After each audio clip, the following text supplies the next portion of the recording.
Good afternoon. We will continue with the Constitution.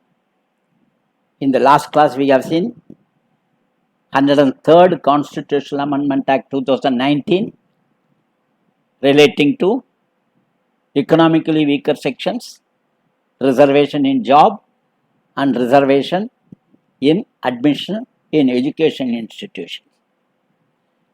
We have seen which articles are touched by the amendment, and we said we will see one by one. Let us see first Article 12. Article 12 defines state.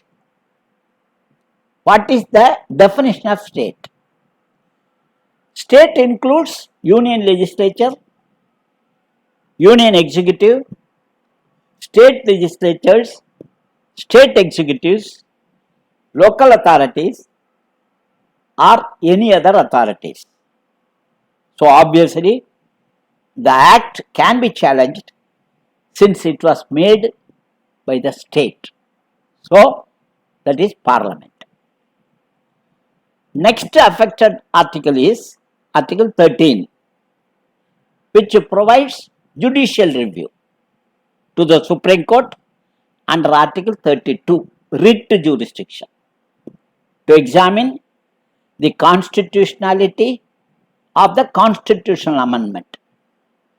The Amendment Act is within the purview of law, within the meaning of law, defined in Article 13 and subject to review as affirmed by the Supreme Court in Kesavananda Bharati case and other subsequent cases. Golaknath case has been overruled, and Kesavananda Bharati case and Minerva Mill case and Vamana Rao case. In all these cases, they said even though it is as a result of the constituent power of the Parliament, the constitutional law can be subjected to judicial review.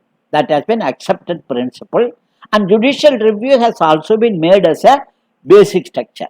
So Article 13 says the state shall not make any law, within bracket constitutional law also, the state shall not make any law which takes away or abridges any other rights conferred in Part 3 of the Constitution, and if any law is made taking away or abridging any of the rights conferred in Part 3 of the Constitution, that law, to the extent of repugnancy, is null and void. This is Article 13.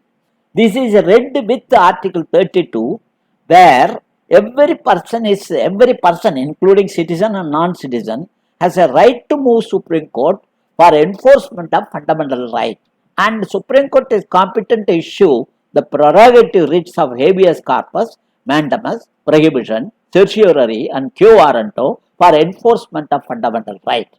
So this Article 12, 13 we have explained, and read with Article 32. Then comes Article 14.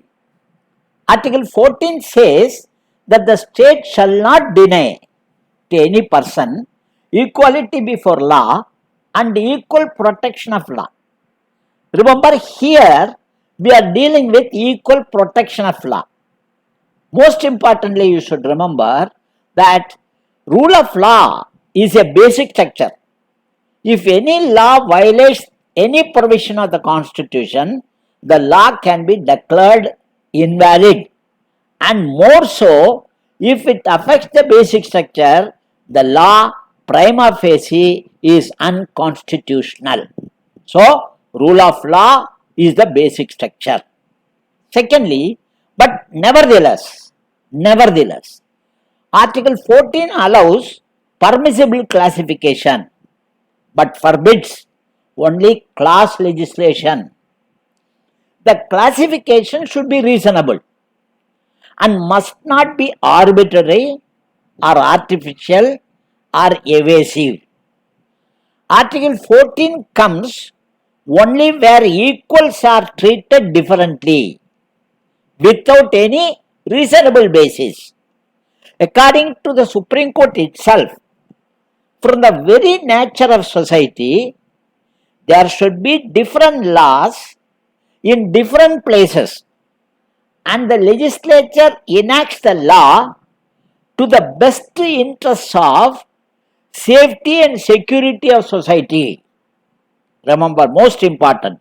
In fact, identical treatment of the people in unequal circumstances would itself amount to inequality. So, the reasonable classification is not only desirable but also essential. This is very important from the PT point of view. Why? Which article deals with permissible classification? Article 14. It allows permissible classification. You can that classification should not be unreasonable or arbitrary. I will give an example. Let us say, if God willing, you have become the district magistrate. You are going to a village for a visit and you are taking mahazals, petitions from each people. There is a queue of around 100 people standing. So, suppose let us say the 100th one is the pregnant lady with a girl taking in her hands. And if you are value neutral, she has to wait till the 99% has met you. But that is now, you cannot be a value neutral there. You have to jump, you have to tell, you have to ask her to come to you, overlooking, bypassing the other people. So you have to be valueful. You cannot be value neutral in these cases. So it is not fair. It is a justice. If you treat handicapped equally with a good person, it itself is inequality. That is what? That is the class legislation.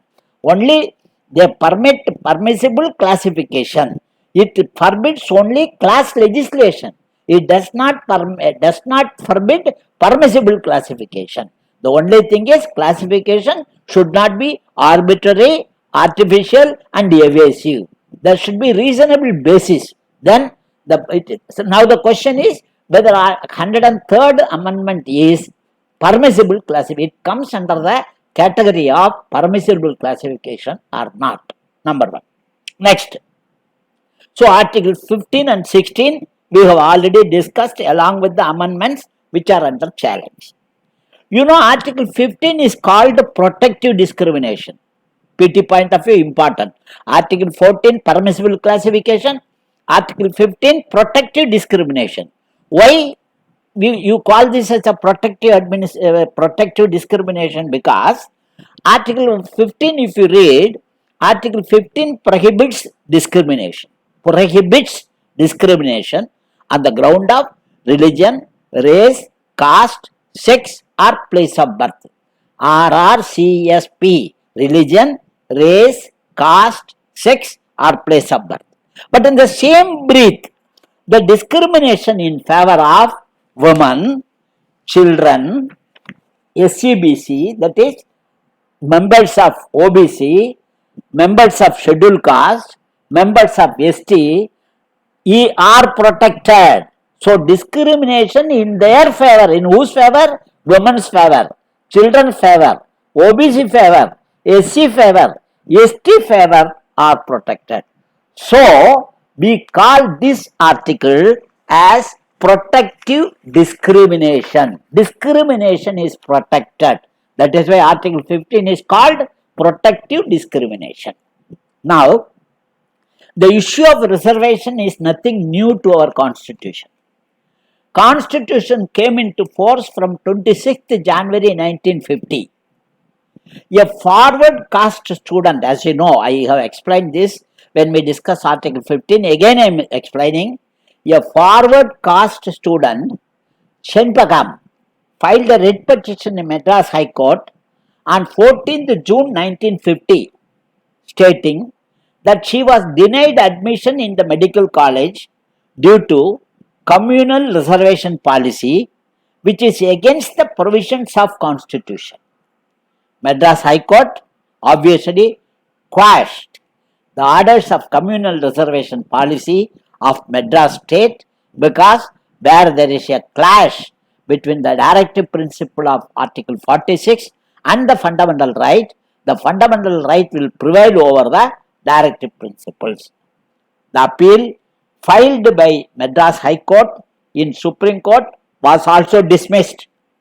At the instance of E.V. Ramasamy Naikar, R.K. Shanmugam Chetty, who was the finance minister, Sardar Patel, who was the home minister, Dr. Ambedkar, who was the law minister, under Pandit Nehru, who was the prime minister, amended Article 15, and a proviso was added that the state can make a special provision for the advancement of socially and educationally backward classes, unscheduled caste and scheduled tribe.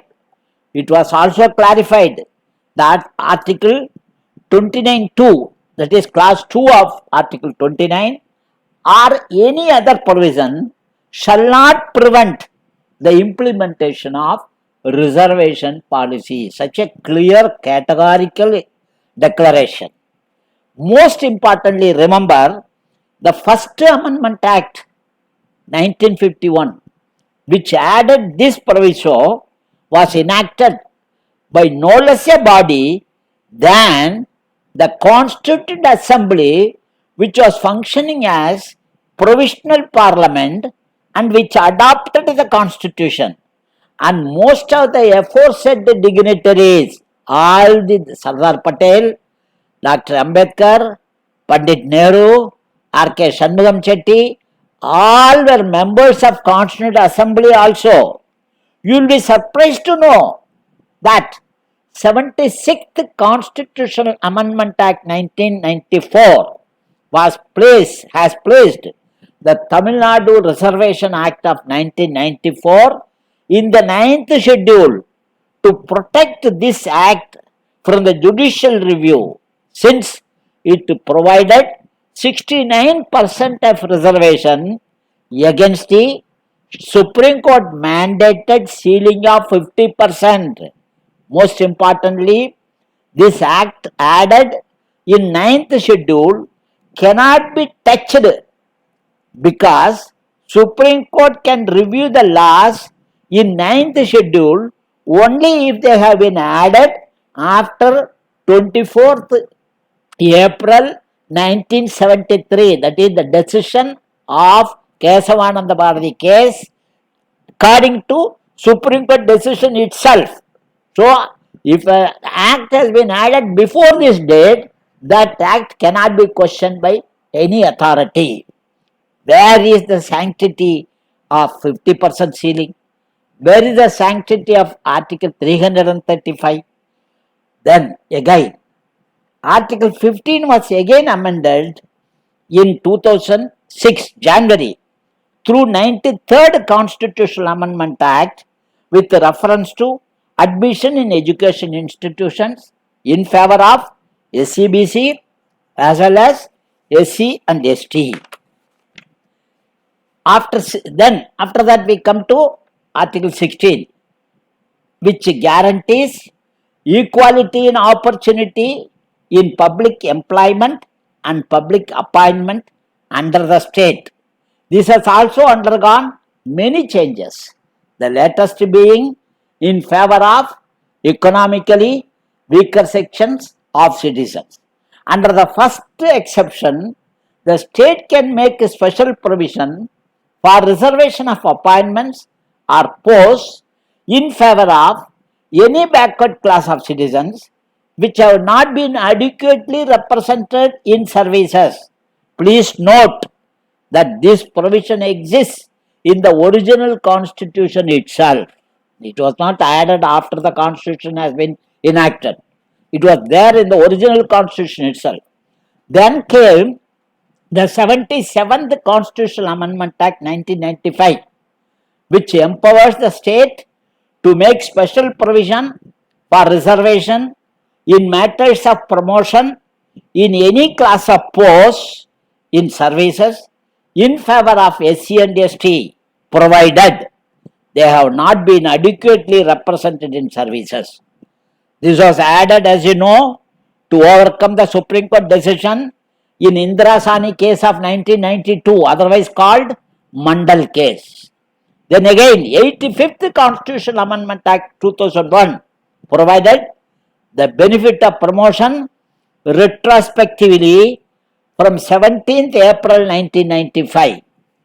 Then 81st Constitutional Amendment Act 2000 allowed relaxation of ceiling of 50% of reserved vacancies by allowing to count the carry forward vacancies separately.